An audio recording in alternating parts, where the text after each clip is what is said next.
Best collection hub کے محترم سامعین ناظرین السلام علیکم۔ آج بات کر لیتے ہیں کون سا کھانا یا کون سی چیز کس وقت کھانا بہتر ہے اور کس وقت کھانا بہتر نہیں ہے، تو آئیے جان لیتے ہیں۔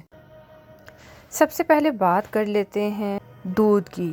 دودھ کا بہترین وقت کہا جاتا ہے کہ رات کو ہے۔ رات کو سونے سے گھنٹہ پہلے دودھ پی لینا چاہیے، صبح کو پینا بہتر نہیں ہے۔ جہاں تک بات کی جائے دہی کی، دہی کو بھی بہترین وقت تو اس کو کھانے کا ہے دن کا وقت، اور غلط وقت ہے رات کو کھانا۔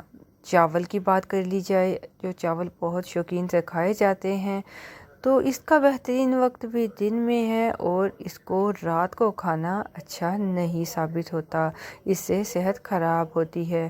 چینی کی بات کر لی جائے تو اسی طرح چینی کا بہترین وقت بھی صبح ہے، مطلب میٹھا کھانا رات کو تکلیف دہ ثابت ہو سکتا ہے۔ اب بات کر لیتے ہیں سیب کی۔ سیب کو صبح کے وقت کھانا اچھا ثابت ہوتا ہے، نہار منہ بھی سے کھا سکتے ہیں، لیکن رات کو کھانا اچھا نہیں ہے۔ اور اگر آپ دالیں استعمال کرتے ہیں تو اس کا بہترین وقت رات کو ہے، اور صبح اس کو کھانا بہتر نہیں ہے۔ کیلے کی بات کی جائے تو بہترین وقت دوپہر کا ہوتا ہے، یا صبح کھا سکتے ہیں، لیکن رات کو کیلا نہیں کھانا چاہیے۔ یہ چھوٹی سی انفارمیشن تھی جس کے متعلق آپ کا جاننا ضروری تھا۔ اپنا خیال رکھیے۔ اللہ حافظ۔